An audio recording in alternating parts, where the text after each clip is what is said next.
Thank you. Presidents of the political parties which are members of Ipod, the Right Honorable Speaker of Parliament, all the members of the delegations which are here. When I met the presidents quietly there, I just mentioned 2 points to them, or maybe 3 points. The first point is that I have been a close observer or a participant for the last 65 years as far as the politics of Uganda is concerned. I told them that I joined the DP in 1960.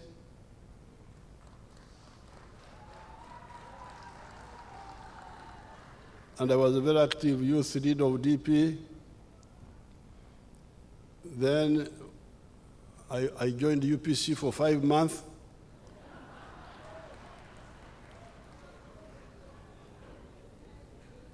In 1970, but by 1965, we had started forming study groups in the universities, which were the precursors of what is now NRM. Now, in all that time, my observations are 2. Number 1 is that politics must be like medicine. A political leader should be like a doctor. A doctor looking at patients. And this doctor will only help those patients if he makes a correct diagnosis of what the patients are suffering from.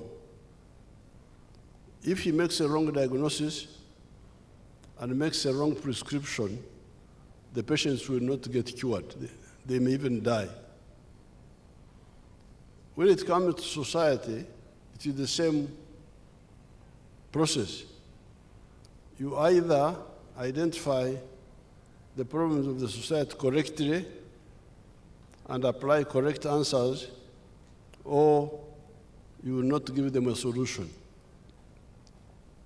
And that's why the NRM has identified the 4 principles which we keep talking about: patriotism, love Uganda. Why? Because you need it for your own good. Secondly, Pan-Africanism, love Africa. Why? Because you need it for your own good. I don't have time to go into the details, but we have explained this elsewhere. Thirdly, socio-economic transformation. We cannot go on with the pre-capitalist societies, traditional societies, and we think that we shall manage to survive in the future. And finally, democracy. We think with these 4, we shall succeed, and we have been able to move, as we have seen.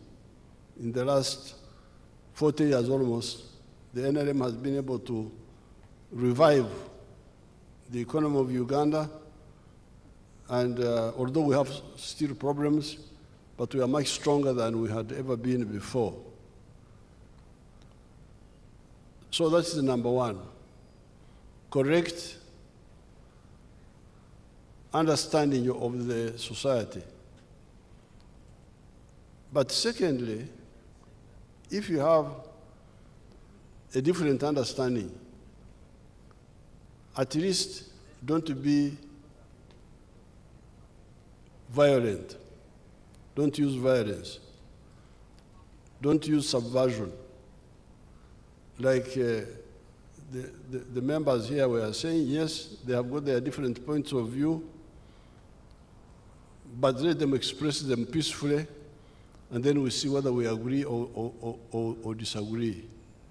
Now, when you have got a right understanding, and you act right, then things will move. The country will be peaceful. But even if you have got a wrong understanding, but you are not violent, you don't act wrongly, yes, you will make mistakes, but the country will remain stable, and in the future, those mistakes will be understood and corrected. Now, the disaster in Africa is that people have got wrong understanding, but also use wrong methods. They are wrong on all accounts. They don't understand correctly, and they act wrongly, using wrong tactics, violence, subversion, cheating. This is the crisis you get in these countries. This is why Uganda here was in chaos. I don't have time to go into all that. And Ipod is not a center for parties try to justify themselves. We shall have time for that. But because of all those mistakes, that's why you get chaos in Africa. Because even if you make a mistake, but if the country remains peaceful, in the future it will be corrected, and you will have where to start from. But when you are wrong understanding, wrong methods, that's how you get this total breakdown like we have seen in so many of the countries. Now coming to my son, Jimmy, about the teachers, I don't want to be, I'm chairperson of the airport, I don't want to go into that debate. But it could be why UPC had problems, because they don't prioritize well. They try to do this, then the other way. The teachers,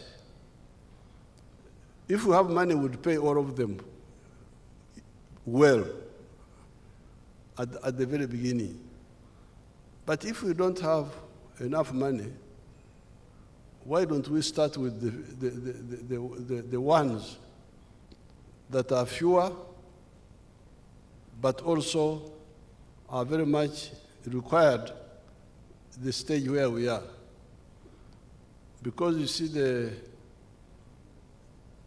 we had a problem in Soroti Flying School. It was about to close because of the wrong thinking of, if we all don't get the same, nobody should get. Now, in Soroti Flying School, we needed most pilots and engineers of the aircrafts. But they didn't have money to pay all of them well. So, the school was about to close. When I went there, I found out that a pilot in a private airline gets 25 million shillings. A pilot gets 25 million shillings. Now here in Soroti Flying School, they were trying to pay a pilot 1 million, because that's what they could afford. And also pay the secretary, the typist, the same amount of money, pay the cleaner, pay what, wanting to pay everybody. Then I said about you people, the one we need most badly are pilots and engineers. The secretaries can be paid well later. If you have got money to pay all of them well, good, but if you don't have, what do you do? Should the flying school close? Because either we all get or nobody gets. That logic is not correct. We freedom fighters, we always prioritize. Kamukamugo eki, akwate mpola akola ki, Bugubugusiki, a chair is what? One by one. Achela chelo chero monoporo. Oh, apoyo materi. One by one makes a bundle. Yes. So, when I advised them, they agreed to pay the pilots well. And they are not very many, because the pilots were few. And then the engineers. Now, the other people, the cleaners, the what, those can come later. But now they are trying, we are all working in Solid Flying School, we must all get equal. Yes, but we need pilots more than the cleaners. So that now that we are repairing the economy, we need engineers on the roads. We need doctors, very badly. We need chemists. Unfortunately, the scientists are not so many. They are not so many. So we can pay them, and then later we shall add on the other group. But I didn't want to go into that debate because we came here for unity, not for arguing. So with these few words, I want to thank the Ipod for having trusted us, NRM, for the last 5 years with the leadership.